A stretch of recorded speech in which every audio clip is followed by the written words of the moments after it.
حبايب من اول سؤال نمبر 1 من اول الاسئله الخاصه بالفوكاب اللي جت في خاطر الامتحانات، ونشوف الدنيا بتقول ايه. واحده واحده نمشي بشويش ونركز مع بعض. بيقول لي في الجمله الاولانيه ان the professor asked the student to on his answer to provide more details.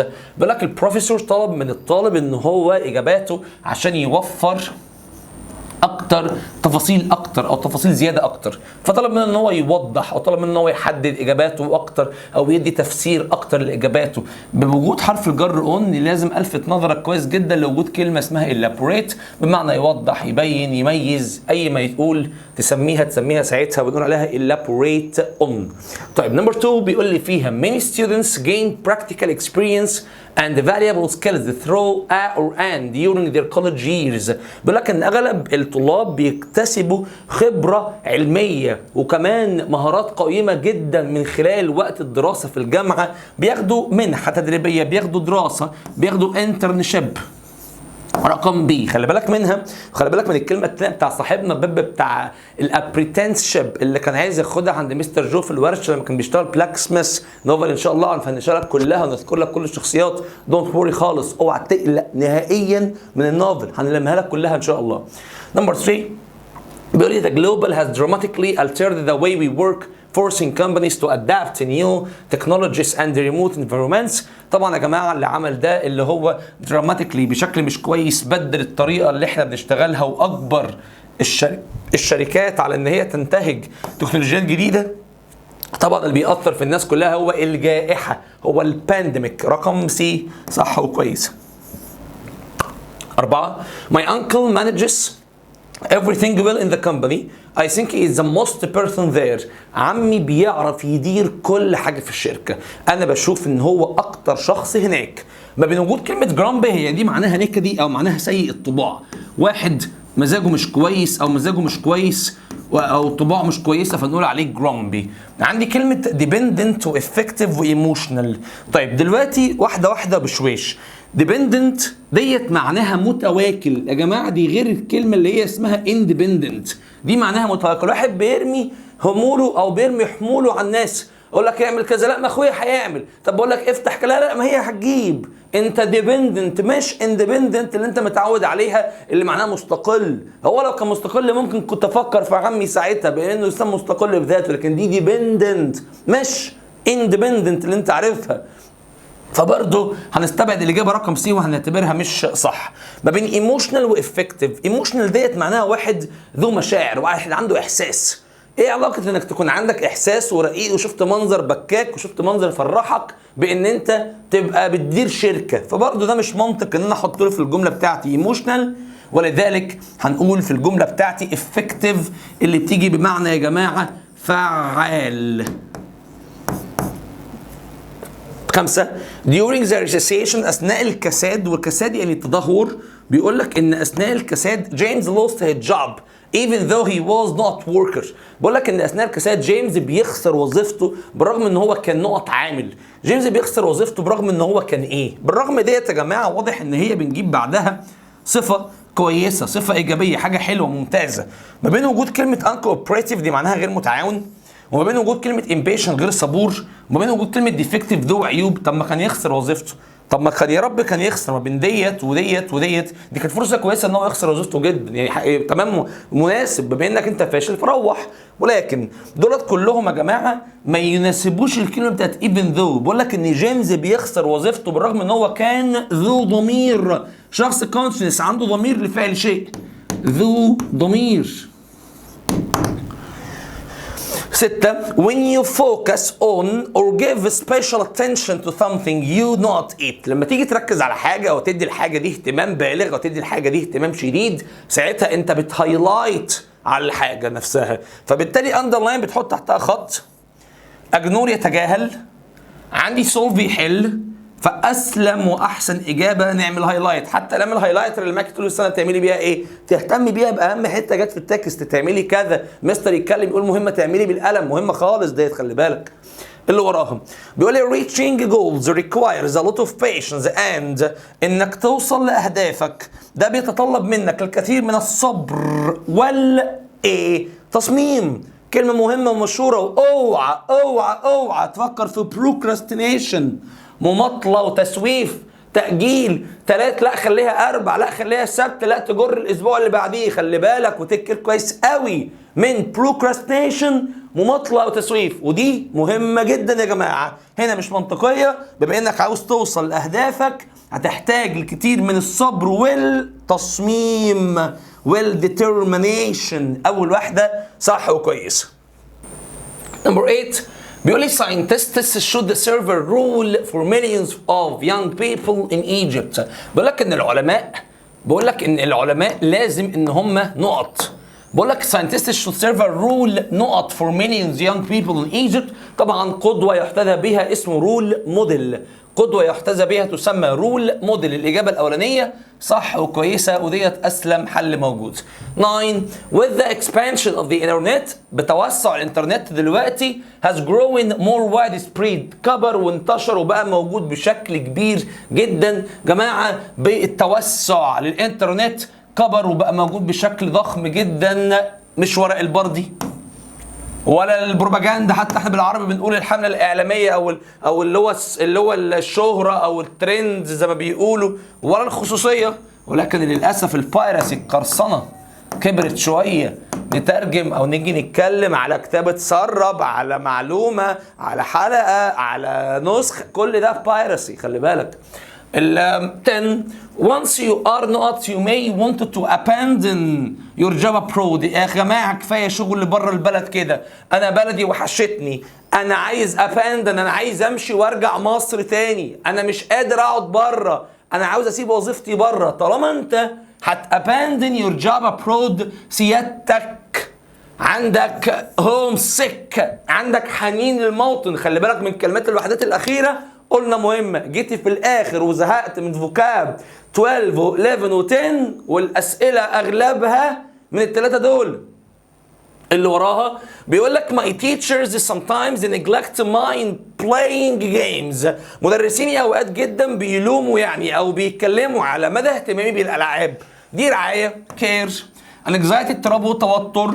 ما بين وجود interest و concern يشتغلوا كويس، ولكن بسبب وجود كلمة concern هنعتبرها اهتمام رسمي شوية. يعني ايه اهتمام رسمي؟ يعني اهتمام دولة بتصدير منتج لدولة أخرى، يعني اهتمام دولة بعقد مؤتمر مع حد تاني. concern هو الاهتمام البوليتيكال أو الاهتمام الباين أو الظاهر شوية، لكن أنا اهتم بألعاب. وجود كمان حرف الجر إن يجبرني على وجود كلمات interest.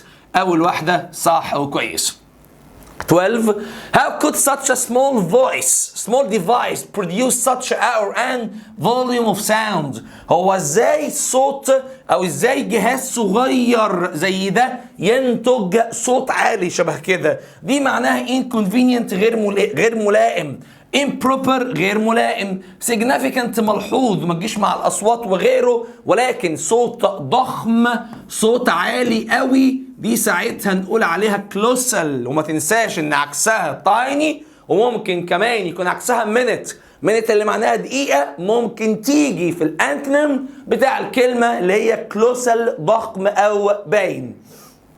اللي وراها بيقول لك lack of rain نقص المطر. لما يكون مفيش شتاء خلاص، بما ان يكون في lack of rain هيؤدي الى في الدولة بتاعتنا هيؤدي الى هطول الامطار. ما هو انا بقول لك مفيش مطر، ازاي يبقى هطول امطار؟ هيؤدي الى وجود جفاف، فيضان.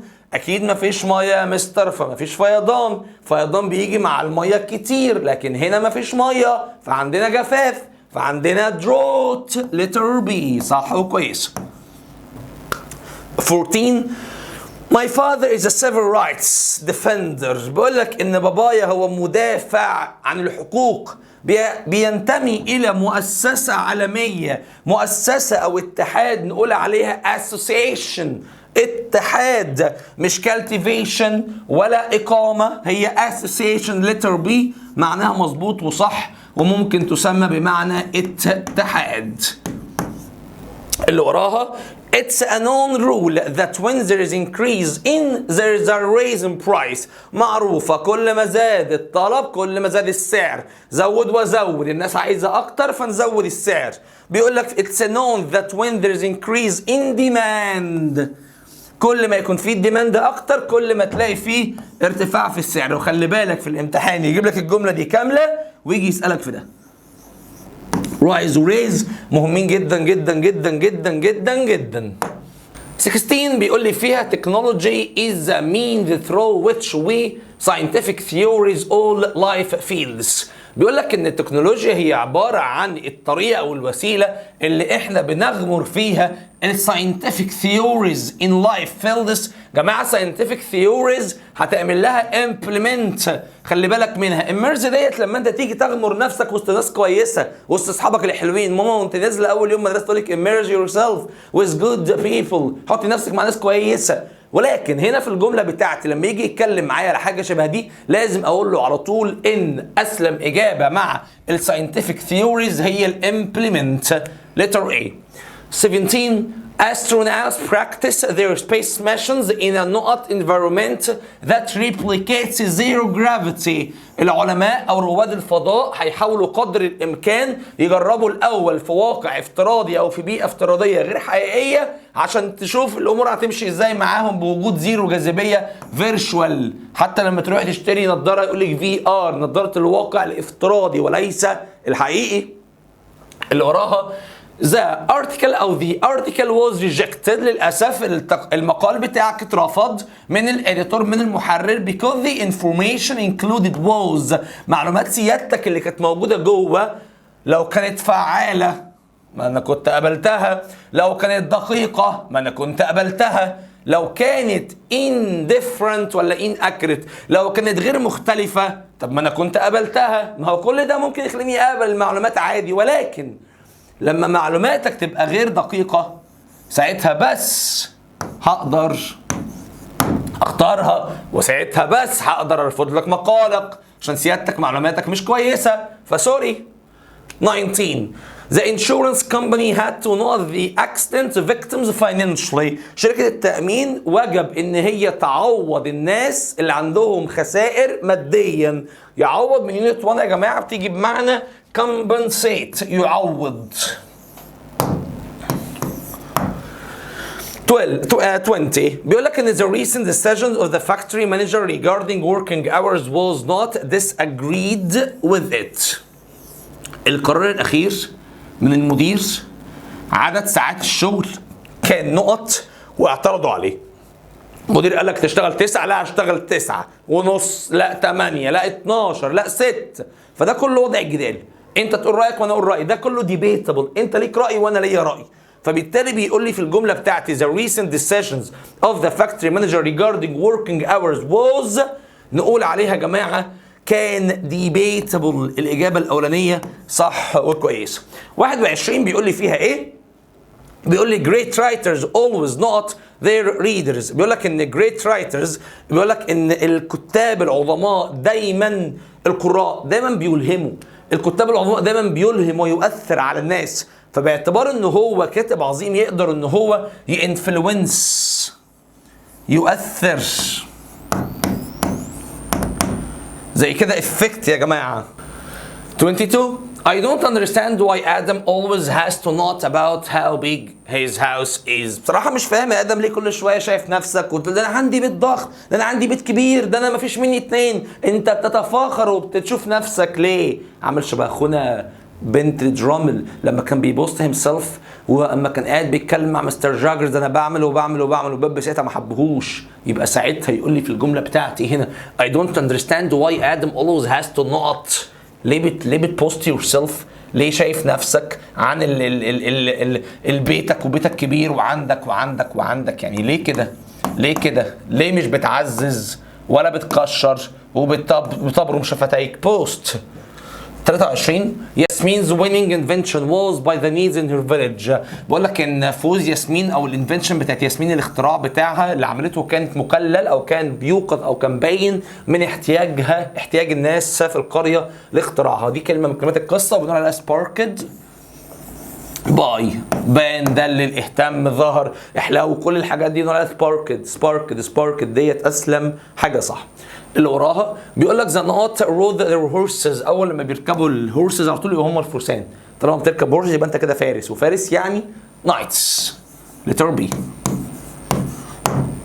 25 بيقول لك ان my team got knocked out in the second. فريق بالتالي للاسف طلع بره في الجوله الثانيه، طلع بره في الجوله رقم 2. فجوله يا جماعه مش سايكل ولا سيركل ولا جيم، ولكنها راوند. اجابه مظبوطه وصح. 26 the HR manager a bonus for all the workers of the project as a reward for the good performance. بقول لك ان ال HR طلب ان هو عايزين ندي بونص يا جماعه للناس اللي اشتغلت، عايزين ندي بونص للناس اللي عملت. فبيقول لك ان the HR manager requested، طالب ببونص يبقى requested، طالب ببونص requested، عايزين بونص للوركرز اللي موجوده في المشروع. 27 after graduating from the university، بعد ما اتخرج هو خلاص من الجامعه، هالة فور a job in bank. بعد ما اتخرجت من الجامعه هالة قدمت على وظيفه في البنك. applied الاجابه الاولانيه صح وكويسه، applied for. 28 there's a problem in the note of manufacturing paper in the factory, the profits are declining. بقول لك ان في نقط في البيبر فاكتوري، في الصناعه بتاعتنا المبيعات بتاعتنا مش كويسه. بيقول لي في الجمله البروفيتس بتاعتي are declining، مبيعاتنا مش احسن حاجه يا جماعه. واضح ان في مشكله في الانتاجيه، عندنا مشكله في البرودكتيفيتي، عندنا مشكله في البرودكتيفيتي الانتاجيه. رقم سي. 29 there are a lot of tasks to be done so we need to be careful about. في تاسكس كتيرة جدا لازم تخلص، فلازم نبقى مهتمين بالتايم مانجمنت. بيقول لك ان there are a lot of tasks to be done so we need to be careful about time management، إدارة الوقت. اللي وراها بيقول لي هي have you ever been to عجيبة in مرسى مطروح؟ رحت عجيبة قبل كده في مرسى مطروح and enjoy the not seen there، واستمتعت بالمنظر الجدير بالمشاهدة هناك. منظر جدير بالمشاهدة هناك بنقول عليه ايه؟ كلمة يونت 12 must see. أرجوك تكير وخلي بالك must see أو بكتشرسك. الإجابة الأولى صح وكويسة. 31 seeing her leaving yesterday was really our insight. I couldn't hold back my tears. لما شفتها ماشيه ما عرفتش امسك دموعي. بجد كان منظر كان حساس جدا، كان شكلي صعب جدا ومؤثر، كان affecting خالص عليا. بجد ما كنتش قادر استحمل. Football supporters consider صلاح the for his great skill and goals. داعمي كرة القدم بيعتبروا صلاح لمهاراته واهدافه. الاختيارات اللي موجوده قدام عندك هي وجود كلمه زي كلمه inspiring trainer، دي معناها مدرب، وصلاح مش مدرب، صلاح لاعب، فدي غلط. بعدها عندي ايديت موديل، نموذج غبي للكرم، مش هشتم حد زي صلاح اكيد. بعدها عندي امباسادور اوف جود ويل، سفير النية الطيبة. عندي مشكلة مع كلمة جود ويل، الكلمة دي على الأغلب بتتقال مع مؤسسات. الكلمة دي على الأغلب بتتقال مع مؤسسات. امباسادور اوف جود ويل فهستبعدها برضه وهجري جري مع الهابينس ميكر. رقم بي. يلا بينا نخش على الايديومز اكسبريشنز وبربوزيشنز وبنشوف الامور ماشيه ازاي. دي شويه حاجات بتكون من بره المنهج ولكن موجوده وجمعناها بشكل كويس جدا. ركز كويس جدا جدا جدا في كل سؤال موجود هنا من الحاجات اللي موجوده ورايا، عشان ديت ايديومز اكسبريشن بجد امرها مهم جدا ان احنا نركز فيه سؤال بسؤال. طيب نمبر 1 بيقول لي ان وي يوز اكسبريشن بريك ذا ايس تو نوت. بنستخدم مصطلح بريك ذا ايس. مش هينفع نسمع منك ترجمه حرفيه وتيجي تقول لي يكسر التلج يبقى ينهي الصراع، طب يبدا خناقه، طب يسبب مشكله. لا، كل ده مش كويس. بريك ذا ايس يا جماعه معناها ان انت تخلي الناس مرتاحه. عارف بالمصري عندنا نقولها ايه؟ يا راجل خلي بصوت احمدي، انت تقول لي يا مستر عمرو انا اقول لك يا محمد. فبصوت احمدي دي اللي هو خلي الامور وديه بينا، يعني احنا الاثنين واحد، مفيش مشكله بينا. اللي وراها I'm sorry أنا آسف جدا بجد I can't come to the office today. I'm feeling I have sore throat. أنا عندي وجع في الحلق هنا، مش قادر، تعبان جدا بجد. And runny nose، ومناخيري كمان بتجري كده، مش قادر، تعبان خالص. I'm sorry I can't come to the office today. I'm feeling I have sore throat and runny nose. طالما سيادتك عندك المشكلتين دولت حضرتك under the weather، يعني الجو معاك مش ألطف حاجة. دي expressions مش هنيجي نسأل على الترجمة الحرفية لكل كلمة فيها. 35 your mother is the first language you learn as a baby. your mother tongue رقم دي يا جماعة. your mother tongue. 36 I have found her diary that she always keeps secrets from her mother. found out about. لما يجي يتكلم على found نحط معاه found out. خلي بالك منها، بقول لك ان انا عرفت من يومياتها ان هي دايما بتشيل اسرار عن مامتها. found out about رقم سي. 37 we all agreed that concert was a not. بقول لك ان كلنا اتفقنا ان الكونسرت كانت نقط. يا جماعه وجود الارتكل ديت لازم نحط وراها ناون. بقول لك ان الحفله بجد كانت نجاح باهر، بجد الموضوع كان تحفه. بقول لك we all agreed that concert was a success. كلنا اتفقنا ان الحفله كانت سكسس، كانت نجاح مبهر، كانت تحفه، لذلك اخترنا الاجابه الاولانيه عشان الثانيه ديت يا جماعه خلي بالي صفه. 38 he knocked on the door but no one answered. محدش رد عليا. جيت اخبط محدش فتح. انت كده جيت in vain يعني بلا جدوى، من غير فايده، بلا جدوى. 39 write the date top of at the top of على قمة الصفحة من فوق كده تكتب لي اسمك مثلا أو تاريخ النهاردة. despite being a new graduate. سؤال حلو جدا. بقول لك إن بالرغم من كونك خريج جديد he was offered a great job. اتعرض عليه وظيفة كبيرة جدا في الشركة ولمفاجأتي رفض العرض. he refused it. أول حاجة to ممكن تيجي معها owing، ممكن تيجي معها due. فباعتبار ان الاثنين موجودين مفيش حد متذكر على حد والاثنين واحد بتحط وراهم يا اسمي ing. هستبعد رقم سي واستبعد رقم دي، واساسا حتى لو انت نسيت حاجه شبه كده الاثنين معناهم بسبب. فهنا مفيش حاجه بسبب حاجه. بقول لك ان هو برغم كونه خريج اتعرض عليه وظيفه جديده ولمفاجاتي الامر ما كانش الطف شيء، فبالتالي due to owing to مش منطق. يتفضل لي منيو ماتش اللعب على كلمه سيربرايز، دهشه، والدهشه هو الشيء المعنوي الذي لا يعد. لا ايه يعد. فبالتالي هنقول له يا جماعه ماتش اسلم حل. Most people are proud of sons and daughters who are grateful their parents. grateful معناها ممتن، وممتن بيتحط وراها حرف الجر to، فتبقى grateful to رقم سي. ممتن الى.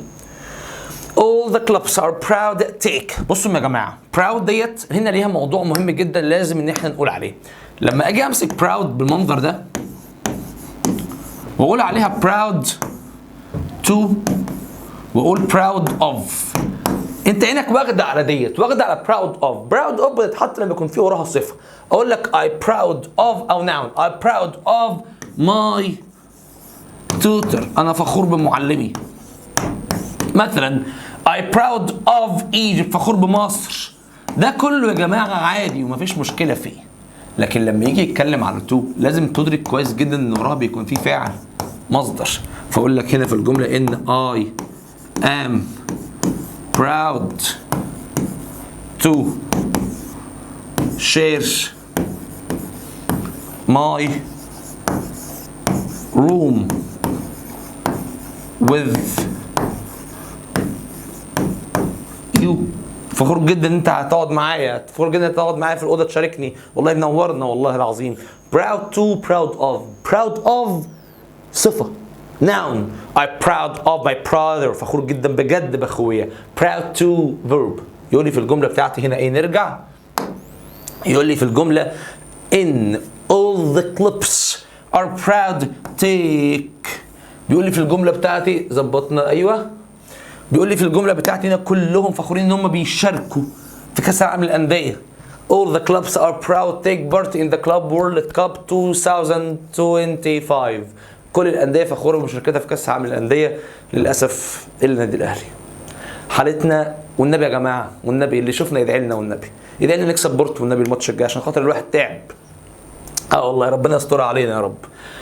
يا بختك انت زملكاوي قاعد نايم ولا فارقه معاك حاجه ولا دوري ولا زفت في بيتكو، خلصت الدوري خسرته. احنا ربنا معانا، ربنا معانا. ما تاخدش حسين الشحات وتجيب لي مكانه مروحه اي حاجه. شكرا، مش عايزه بلاش. All the clubs are proud take part in the club in World Cup 2025. طبعا عندنا proud عندنا verb فأقول له proud to. رقم C. It's my job to sort نقط. على فكرة من وظيفتي ان انا ابين وافنط كده وافصص اي انواع من انواع المشكلات اللي بتحصل في الشركة بالانظمة بتاعتنا. sort out. تكر من نفسك يا ابني. sort out. اوبا خلي بالك. اهلا بالديفينيشنز. 44. Which type of newspaper often features sensational headlines and dramatic stories؟ لما حاجة يكون فيها headlines sensational و dramatic stories هقول عليها tabloid. اللي وراها بيقول لي what term describes a state of emotional, physical, mental exhaustion caused by prolonged stress. اتكررت مرتين في نماذج الوزارة. طالما الموضوع عبارة عن وجود توتر وعبارة عن وجود ضغط وفي prolonged stress ساعتها بس هنقول عملية الانهاك ونفاذ القدرة، نفاذ الطاقة. خلاص ما عادش طاقة. بكام يا يوم 10/7 وانا اشتريك؟ بكام يا اخر يوم امتحنت وانا اجيبك؟ نفس الفكرة بالظبط كده. تقول انا بيرن اوت. 46. to not someone is to deceive them by providing false. تخدعهم بان انت بتوفر لهم معلومات غلط او معلومات مش كاملة. سيادتك بتضلل، سيادتك بتخدع. سؤال 47 بيقول لي in is a fixed and often unfair or untrue belief about what a particular type of professional is like. في الفكرة ديت يا جماعة بيتكلم هنا على نقطة مهمة، وهو بيقول لك عبارة على someone is to بيقول لك في الجملة fixed and often unfair or untrue belief about what a particular type of person is like. بتفكر في حد بصورة نمطية أو شايف حد بصورة نمطية قديمة، صورة نمطية تقليدية بسبب وجود كلمة fixed. فأنا بجري جري على stereotype. الإجابة بتاعتي رقم C أسلم وأحسن إجابة. 48 بيقول لي the not refers to the whole space including all stars and planets. بيقول لك في الجملة the not refers to the whole space الفضاء كله بما فيهم الستارز وبما فيهم البلانيتس. كل دوت يا جماعة طالما الكوكب أو العالم بتاعنا في كل حتة بالنجوم بالمجرات بنسميها اليونيفيرس. غير لما يقول لك اللي انت عايش فيه او كوكب الارض اللي انت في مكانه، كل ده يا جماعه بنعتبره يونيفيرس. صح وكويسه. 49 to not something means to tell people about it publicly or officially. تيجي تتكلم او تيجي تعلن عن الشيء رسميا بشكل رسمي نقول عليها ساعتها announce. طب ليه ما تكونش advertise؟ عشان advertise معناه يعلن عن منتج. 2 سكر وعليهم 1 هدايا، ده ادفرتايز. لكن اعلان رسمي اناونس. اللي وراها بيقول لي في الجمله is what we do to judge someone's work or business. حاجه بنعملها عشان نحكم على الشغل لشخص معين او البيزنس بتاعه. حضرتك بتعمل تقييم وبتعمل assessment. means containing a lot of careful detail or many detailed parts. حاجه بيكون فيها careful detail او many detailed parts. كل ده يا اخوانا احنا بنعتبره بيان او تكريس وبنسميها elaborate بمعنى توضيح. وخلي بالك من شويه كانت واخده حرف الجر on في اول سؤال حلناه في فيديو النهارده. 52 بيقول لك is when you push your lower lips because you are upset or unhappy. وضع انك بتعمله او بتمتعض، بتمسك الشفه السفليه تحطها فوق كده وتقشر بالاطفال. سيادتك بتقشر وبتمتعض، سيادتك بتبوينت. رقم سي. 53 is a summary person education. تعليمه خبراته ومهاراته كل ده سيرته الذاتيه. انت متعود عليها تشوفها كده بس مش متعود تشوفها كده. كريكلم فيتاي السي في يا جماعه. رقم بي. 54 بيقول لك the experience you gain throughout your whole life. عباره على خبره بتجمعها طول حياتك. دي حكمتك في الدنيا، مش الهويه ولا الفلوس ولا حتى العافيه والسلامه. wisdom مفيش غيرها. 55 to feel impressed about something means to be not. انك تحس بالاحراج من حاجه، معنى كده ان انت متضايق شويه، خجلان شويه، معنى كده انت ashamed. اللي وراها بيقول لي to be not up is to be annoyed or bored. بجد انا زهقت بقى، بجد انا طقت. امتى خلص امتحانات يا مستر؟ بجد تعبت والله، دي تالت لجنه ولا رابع لجنه واتخنقت. انت كده fed up بتيجي بمعنى خلاص زهقت بجد. معلش لكل بدايه نهايه، ما قلنا مفيش حاجه بتفضل على حالها. خلاص كمان كام شهر انت في جامعه، خلصت. بدات امتى خلصت امتى ما تعرفش، كله بيعدي يا ابني. fed up بتيجي بمعنى خلاص زهق بقى او خلاص عمل اللي عليه وزياده. The note is a group of stars planets that extend the span light of years. طبعا يا جماعه لما يقول لك بص بقى ديت ايه، مجموعه من الستارز ومجموعه من الكواكب والنجوم موجوده من مليارات السنين الضوئيه، دي مجره وبنقول عليها جالاكسي. اللي وراها بيقول لي في الجمله the state of emotional. تاني بيقول لي في الجمله الحاله الحسيه والفيزيكال والمنتال اكزوسيشن prolonged excessive stress. كل ده اسمه ايه؟ جاوب انت، جاوب. هلو جاوب، استني هتمشى شويه هنا واجي. ايوه كده بيرن اوت طبعا، وفي غيرها اقول له في الجمله بتاعتي بيرن اوت. رقم بي، ومفيش غيرها تشتغل. Many people have a fixed idea about how artists behave which is known as. عندي فكرة ثابتة، يبقى أنا كده عندي stereotype، عندي صورة نمطية مكررة أو صورة نمطية قديمة. 60 judging someone negatively، تحكم على حد بالسلب بسبب عرقه، افريقي اسيوي مصري اي مكان منين، او دينه، من غير ما تحكم عليه ولا تعرفه. سيادتك ما شاء الله عندك تحيز كبير، عندك prejudice تحيز، خلي بالك. اهلا بالسينم وبالانتونيمز. بيقول لي في الجمله he was accused of the crime، هو متهم بالجريمه. ما هو الذي يرادف كلمه accused؟ بتيجي بمعنى متهم. متهم يا جماعه بتيجي بمعنى charged with، نفس المعنى بالظبط. متهم بفعل شيء، انت charged with الحاجه ديت، انت متهم ان انت عملت الشيء دوت، خلي بالك.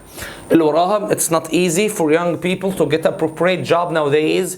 The word has the same meaning as the underlined word. appropriate is كلمه مساويه لكلمه ملائم، كلمة مساوية لكلمة مناسب، نقول عليها suitable.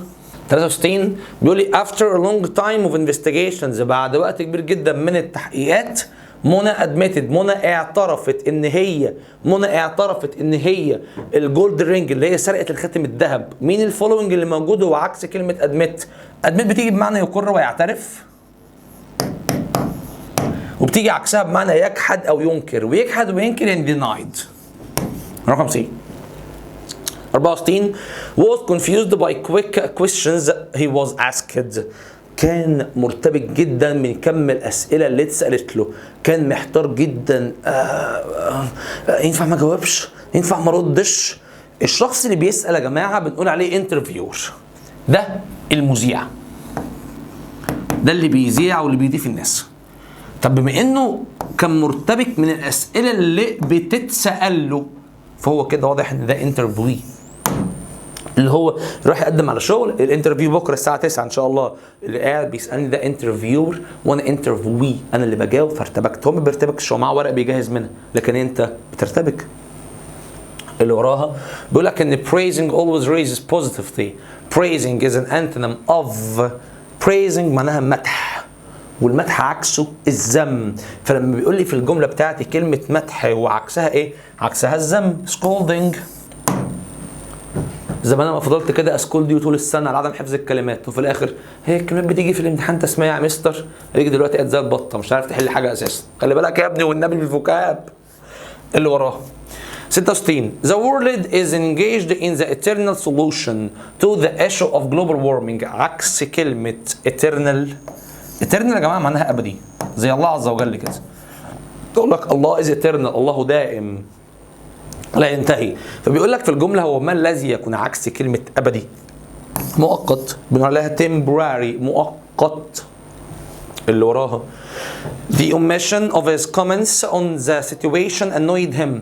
عكس الكلمه اللي هي كلمه omission معناها اضافه، وكلمه اضافه دي omission معناها حذف، سوري، وعكس الحذف هو الاضافه الاديشن. اول واحده اللي وراها بيقول لك strict laws are issued to punish those who violate. بينتهكوا قواعد المرور، عكس كلمة ينتهك. لو انت بتنتهك القواعد غيرك بيحترمها، لو انت بتضيع وقتك غيرك بيحترم وقته، يبقى غيرك بيرسبكت. رقم سي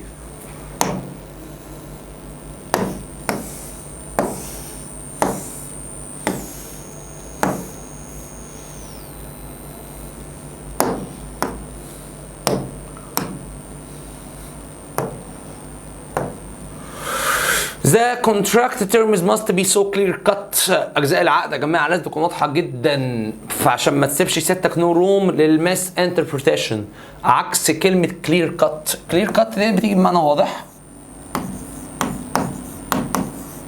فالشيء الواضح عكسه الشيء الغامض، عكسه الحاجه الفيج. زيك كده غامض، محدش يعرف عنك حاجه، ودي ميزه على فكره. اللي وراها My students always inspire me to create and do more. بقول لك ان طلابي دايما بيلهموني ان هم يعملوا create do and do more، يعمل اكتر ويسوي اكتر. ايه اللي بيكون عكس كلمه inspire؟ inspire بتيجي بمعنى يلهم. الالهام ان انت تيجي تفكر في فكره، او يجي يلهمني ان انا اعمل حاجه. لو واحد بيلهمني عكسها واحد بيثبطني، يثبط يعني يقلل مني من همتي، هعمل. ايه يعني اعمل لك ايه؟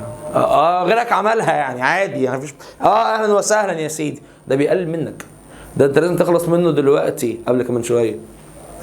فطبعا يا جماعه دي motivate. I will have a lot of property in the near future. property معناها ممتلكات، وما الذي يرادف كلمة ممتلكات هي البوسيشنز. رقم سي 72 by the end of a hard tiring day، قبل نهاية يوم صعب she felt worn out. يا جماعة worn out ديت خلاص مش قادر بجد، حد مش قادر، عايز مش قادر خلاص. worn out يعني exhausted، مرهق وتعبان. هي فين exhausted بقى؟ هي exhausted. رقم سي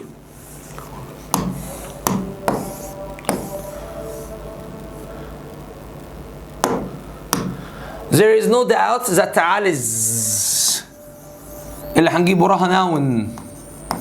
امتحان الترشيدي الاولاني يلائم verb وverb، صفة suitability ملائمة وموائمة. 74 celebrities should be not to others. المشاهير لازم يكونوا للناس، لازم يكونوا ملهمين للناس. المشهور لازم يلهم ويؤثر في الناس. السليبرتيز should be inspiring،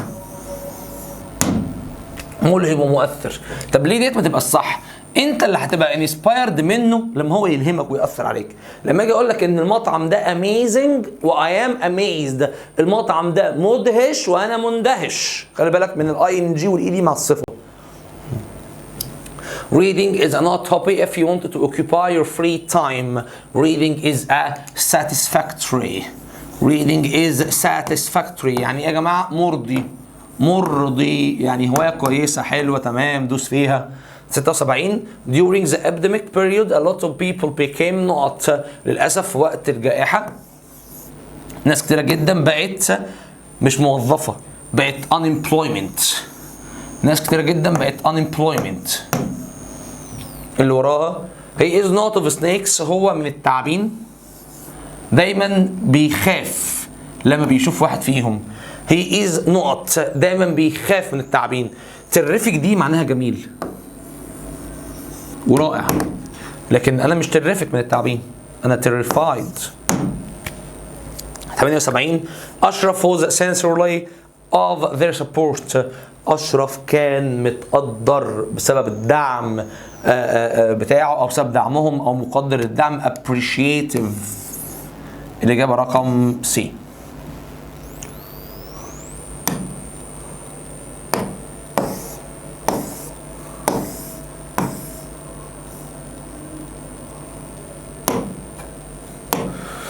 When I write an essay I often restate. اللهم صل على النبي. restate قول عليه الصلاة والسلام. When I write an essay I often restate the introduction to conclusion. نهاية يا جماعة بتيجي بمعنى draw قلنا ليها بمعنى يرسم، وبتيجي بمعنى قرعة، وبتيجي بمعنى تعادل، ولكن اللي محتاجة بتيجي بمعنى ختام أو نهاية. فلذلك هقول له في الجملة draw conclusion. رقم سي.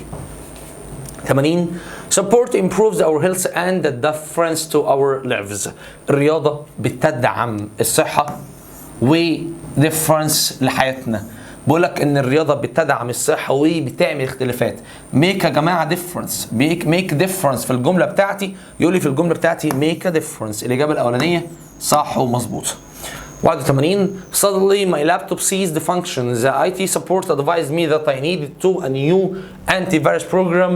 مش شايفين؟ ماشي. محتاجين ان احنا نحط انتي فيروس على الجهاز، محتاجين ان احنا ننستول.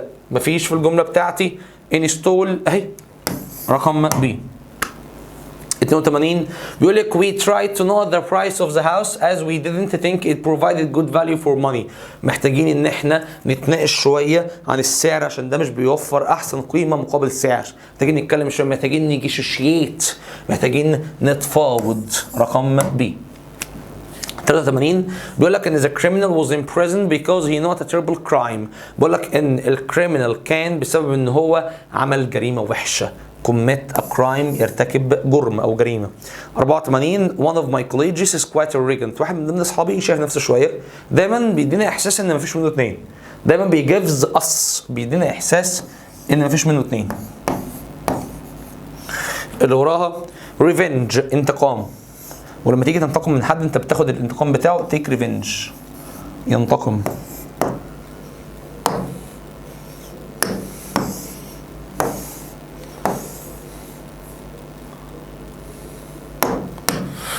A famous singer gave a concert to not money to a financial charitable project. خلي بالك كويس جدا يا جماعه بالله عليك من الفيربس الخاصه بالرايز ريز روز ريز، نركز على الامثله بتاعتهم وشرحها لك ان شاء الله هتشوفهم قدام في الفيديو.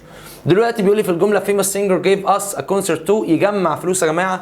الله يرضى عليك يا ابني، خلي بالك من دي كويس وتشوف هتعمل عليها غلط. اللي بتيجي بمعنى يجمع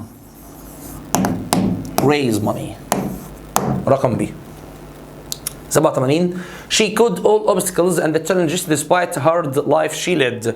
بقول لك ان she could كل العراقيل وكل الصعوبات والتحديات وقت الحياه الصعبه اللي بتعيشها she could تتغلب على كل الاوبستكلز والتحديات اللي ممكن تقابلها overcome. رقم سي. اللي وراها not all living creatures can extreme temperatures. على فكره مش كل كائنات الحياه تقدر تتأقلم وتعيش على درجات الحراره الهائله والصعبه. survive بتيجي بمعنى يتأقلم ويعيش. رقم سي. 89 who do you think is responsible for crimes. الله يرضى عليك ابوس راسك، خلي بالك من فكره زي دي. بالله عليكي بالله عليكي اقرا لحد الاخر. سؤال زي ده لما تيجي تشوفه وتبص عليه تيجي تقول لي يا مستر مكبر الموضوع ليه؟ دي سهله خالص وتطلع من اللجنه حلتها في كلمه وانت ما قريتش لحد الاخر اساسا. تلاقي الناس كلها بتتكلم في حاجه ايه ده وكان في الاختيارات كذا اصلا ما كنتش فاضيه بصراحه. ام سوري، جت الخيبه في خيبتك، جت الخيبه في خيبتك. مين اللي مسؤول عن البوليس؟ البوليس اللي مسؤول عن ارتكاب الجرائم يا راجل. ده احنا نبعت نجيبك بقى، ده احنا بقى نكلبشك. البوليس ده هو اللي بيصلح يا باشا، هو اللي بيعمل، هو اللي بيحل المشكله. فالبوليس مش بيكمت، مفيش بوليس بيرتكب جريمه، البوليس بيحل الجريمه سولفينج. خلي بالك واقرا لحد الاخر عشان محدش بيجري وراك. 3 ساعات مش هتطلع قبل ما يخلصوا. 90 for a person to continue to grow he needs to change. للشخص عشان خاطر يكبر ويفهم محتاج ان هو يقبل بالتغيير، يحتضن التغيير، محتاج يحس ان هو عنده فكرة تانية. زي ما انت محتاج تقبل embrace، يحتضن كلمات الوحدة ال 12 اللي انت قررت ما تذاكرهاش. ارجع ذاكرها من البوكلت بتاعتك ارجوك. 91 to meet the rapid population growth we should productivity. زي ما اخترنا ريز هنا محتاجين نعلي شويه الانتاجيه بتاعتي فقول عليها ريز برضو. The doctor smile، ضحكة الدكتور صحت فيا الامل وانقذت فيا الامل ان بابا هيبقى كويس. يثير ويوقظ نقول عليها aroused بمعنى يوقظ اهي، يصحي زي ما تحب تقول يا معلم.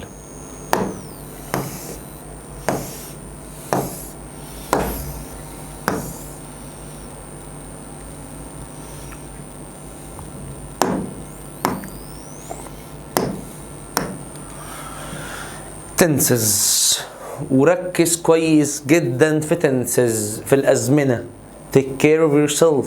خلي بالك كويس قوي من كل كلمة هنذكرها في الأزمنة، أمرها مهم جدا جدا جدا جدا جدا جدا. 1. According to my schedule, by the end of this week, hopefully I all my duties. جماعة لما اديك باي الحلوة دي واحط لك وراها حاجة عاملة زي وجود كلمة end of this week، لازم اعرف جري ان انا هنا بدل في الجملة بتاعتي على زمن المستقبل التام لتكوينه عبارة عن وجود will وهاف وباست بارتيسيبل. ده الشكل بتاعي. هجيب في الجملة بتاعتي will وهاف والتصريف التالت. بيقول لي في الجملة according to my schedule by the end of this week hopefully I all my duties. تبعا للجدول بتاع المواعيد، اتمنى ان قبل نهاية الاسبوع ده اتمنى اكون خلصت كل الواجبات اللي عليا، فاكون خلصت كل شيء. بجيب will وهاف والتصريف التالت وبروح جري مع الاجابة رقم دي صح وكويس. Next summer my mother will have finished. will have finished زمن المستقبل التام برضو، احدى الكلمات الدالة عليه هو حرف الجر باي. فينك يا باي؟ انا اهو. هدى has read 2 chapters of great expectation since في منتصف الكلام، بعدها ماضي بسيط وقبلها مضارع تام. since في منتصف الكلام، بعدها ماضي بسيط، قبلها مضارع تام، فتبقى has come. It's a long time I last saw her. برضو في الجملة بتاعتي بنجيب it's a long time وبحط وراه في الجملة بتاعتي صيغة زي الماضي البسيط ديت، فاقول له since I last saw her. اللي وراها how long computer science. بقول لك ايه؟ بالك قد ايه تتعلم الكمبيوتر ساينس؟ جماعة هو ايه ده؟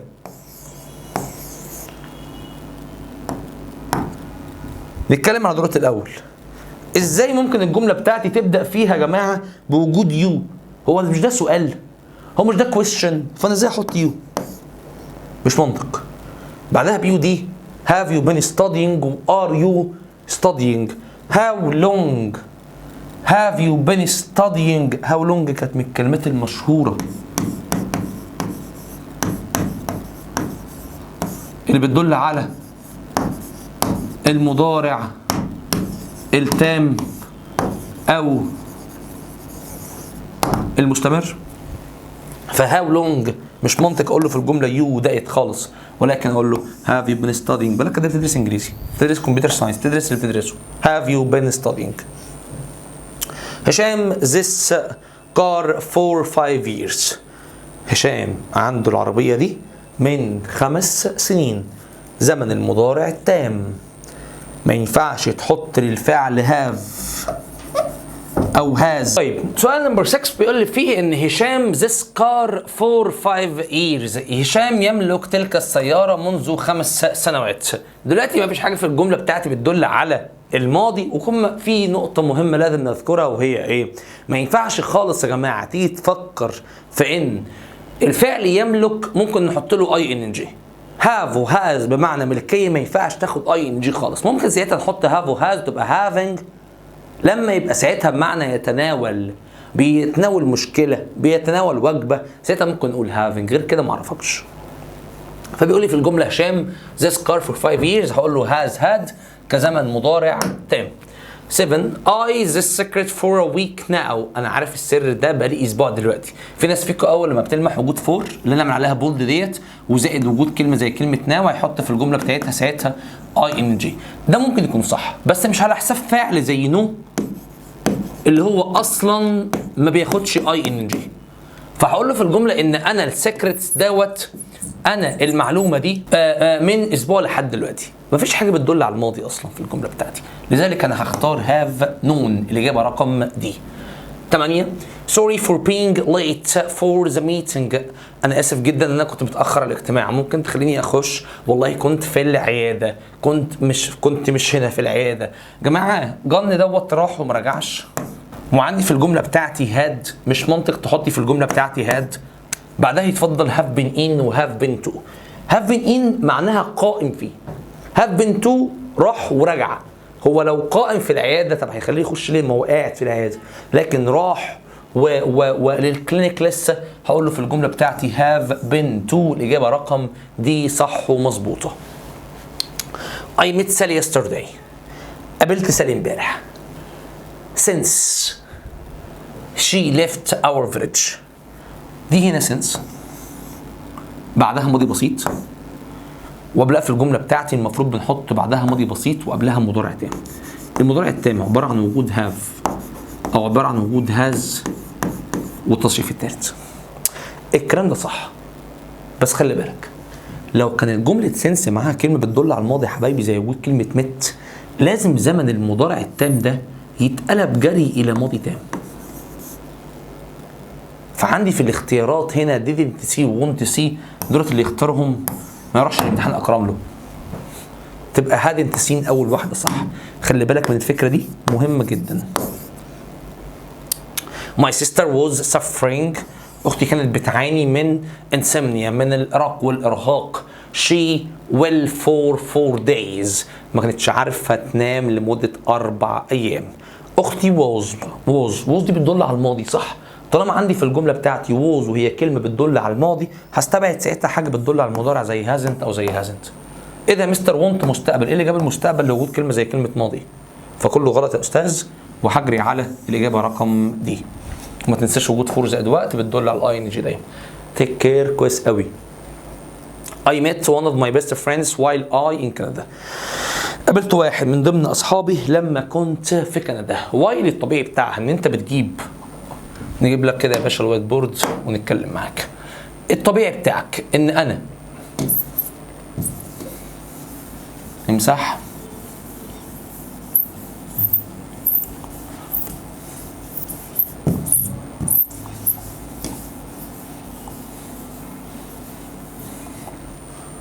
اجيب لك في الجمله بتاعتك هنا يا جماعه وايل،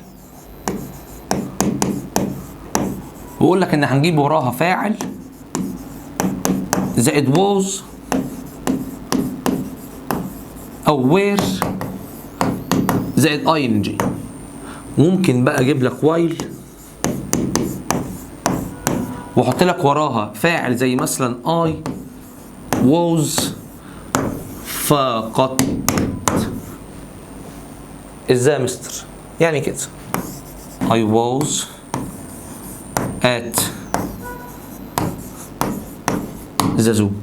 بذمتك ودينك محتاج فعل جنب was عشان يفهمك المعنى؟ لما يقول لي في الجمله while I was، هل كنت محتاج حاجه جنب was عشان تفهم المعنى؟ بقول لك لما كنت في الجنينه، لما كنت في حديقه الحيوانات، محتاج تعرف ايه؟ ما هي الجمله كامله while I was. خلاص نرجع للجمله بتاعتنا هنا. بيقول لي I met one of my best friends. قابلت واحد من ضمن اصحابي لما كنت في كندا. while I was. عايز ايه تاني؟ مفيش حاجه ممكن نقدمها لك غير was هنا. طب was being بينما كنت في كندا، وثم ان كمان ازاي تفكر في was being؟ اصل ما ينفعش خالص والله. while I was والمعنى اكتمل لوحدها. خلاص يا جماعه ساعتها بس تبقى صح. having مغرقه النماذج الاستشهاديه، سهله جدا بس ركز فيها. دي هافنج يا جماعه. وهنا في الجمله بتاعتي الناحيه الثانيه اللي هي جوت، هتركز كويس جدا على هافنج. لو هافنج بعد الكومه دي كان عندك حاجه زي وجود كلمه زي كلمه جوت بالمنظر ده، ركز كويس جدا. طالما في الجمله بتاعتي فاعل بعد الكومه هتختار تصريف ثالث على طول. لو كان بعد الكومه مفيش فاعل والدوت عباره عن مفعول به على الاغلب، وقريت كل الفكر بتاعتها، ساعتها هتحط في الجمله بتاعتي بن والتصريف الثالث. فهو بيقول لي having computing courses he got. واضح ان هو اللي خلص الكورسز. فهافنج هنحط وراها تصريف ثالث على طول عشان خاطر في الجمله بتاعتي هنا كان عندي هي. طالما في هي في الجمله بتاعتي باست بارتيسيبل فين اهو. تيك كير كويس قوي. 13 having not all the reporters. أحمد was greatly exhausted. أحمد اللي كان مرهق. خبيت عندك ايه كنت عايز تعرفه؟ أحمد اللي تعب. في subject في الجملة بتاعتي فتحط past participle جري وعلى طول، فأقول له having finished. الله يرضى عليكي ركزي كويس وركز كويس جدا، مهم خالص والله. براحتك بقى.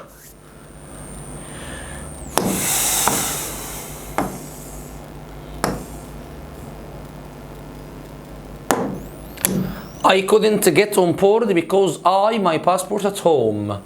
انا اركب معاهم، دي مش معناها على السبوره، دي معناها على الطياره. ما عرفتش اكون معاهم على متن الطائره بسبب ان انا باسبوري في البيت. كود انت ديت ماضي. بالسلامه انت دلوقتي. حركه النسيان بتتم على مراحل ولا على مرحله؟ يا ناسي يا مش ناسي، يا افتكرت يا لا. نفس الفكره. هو بيقول لي في الجمله بتاعتي هنا ان انا نسيت باسبوري في البيت. هي حركه عامله زي فتحت يا قفلت الفيشه، يا نسيت يا ما نسيتش، يا عرفت يا ما عرفتش، يا فهمت يا ما فهمتش بس. فهو هنا في الجمله بتاعتي بيقول لي had been forgetting. ايه ده يا مستر؟ طب was forgotten بتخليها بس ليه يا معلم؟ دي مجهول يا باشا. يا ابني انا اللي نسيت، فتبقى was forgotten غلط. وهقول له في الاجابه الصح بتاعتي had forgotten. اول واحده. 15 working till 10 p.m. isn't a problem. العمل لحد الساعه 10 ما كانش مشكله، انا اتعودت اعمل ده. انا عملت ده في شغلتي القديمه. عاده في الماضي ولحد النهارده لسه بتعملها، عاده في الماضي وخلاص اتغيرت عليها. فبيقول لك في الجمله ان انا اشتغل late I did it in my last job too. انا عملت ده في شغلتي القديمه قبل كده. يعني واضح انه عاده في الماضي ولسه لحد النهارده بيعملها، ولسه لحد النهارده مستمر في ان هو يكملها. فهقول له في الجمله working till 10 p.m. isn't a problem. I did it in my last job too. I'm used to finishing. انا معتاد على النهايه. فجبت في الجمله بتاعتي I am used to finishing. تم تعديل الجمله ليه؟ عشان كانت موجوده في الامتحان نفسه، في المواقع الوزاريه نفسها كانت موجوده انك تتجبر تختار used to finish، وما ينفعش اقول في الجمله used to finish عشان ديت عاده في الماضي وما زالت مستمره. فتم تعديل الجمله ولاجل كده اخترنا الاجابه الاولانيه. اللي وراها which sentence doesn't express habit in the past. جمله لا تدلل او لا تبين العاده في الماضي. طيب دلوقتي في الجمله بتاعتي حاجه ما بتبينش عاده في الماضي. ماضي يا باشا، ماضي. لكن would believe معناها اود، تتقال في الازمنه المضارعه او الازمنه العاديه. اود ان اعبر عن كامل احترامي وتقديري لحضرتك. يود ان would. فبالتالي هستبعد كل دول، مش منطق، واختار الاجابه رقم 1. طب ما would اهي موجوده، ليه ما اخترتهاش؟ بيدل على الماضي was. فبالتالي كل دول غلط، وهروح مع الاجابه الاولانيه.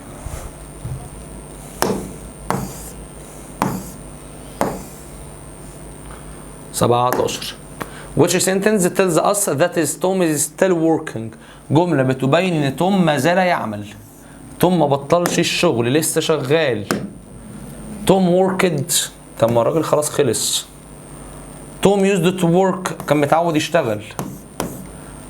توم was working كان شغال في المصنع. was working هي كمان زمن الماضي المستمر وبتدل على حاجة تمت في الماضي في فترة زمنية مفصلة. أصلا الجملة اللي وراها ديت غلط، المفروض كانت تبقى من كذا لكذا. فده كله مش منطقي. لكن is still فنقول عليها has worked in the factory for 10 years. الإجابة رقم B صح وكويس. The cowboy put the saddle. saddle يا جماعة اللي هو عارفين الحتة اللي بنحطها على الحصان ديت، اللي هي مش عارف بيسموها ايه بالعربي، يعني لونها بتبقى لونها بني كده.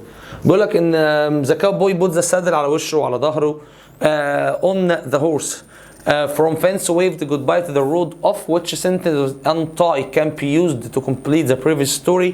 حدوته سهله وبسيطه خالص. The cowboy put ده زمن ايه؟ ماضي بسيط. هتحط وراه هنا زمن ايه؟ ماضي بسيط برضه. اسمه ايه الماضي البسيط يا حبيبي؟ بس سمبل.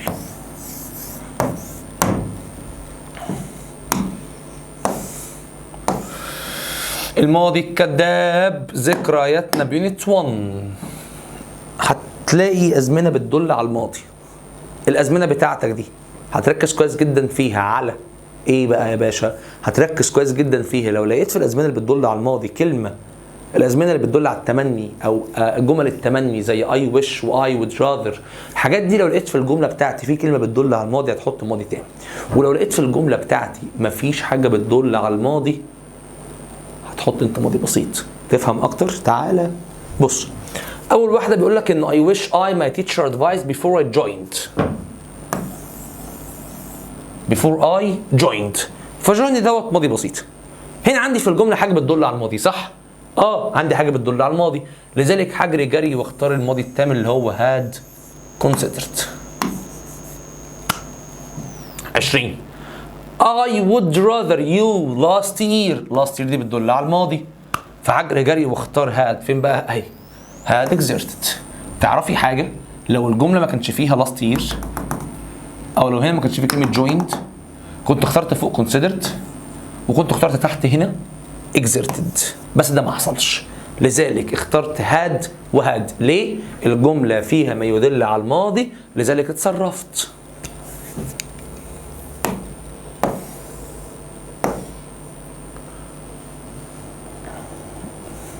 قسم خاص بالانرفيجنز، وهي الكلمه اللي عكس كلمه، الجمله اللي عكس جمله.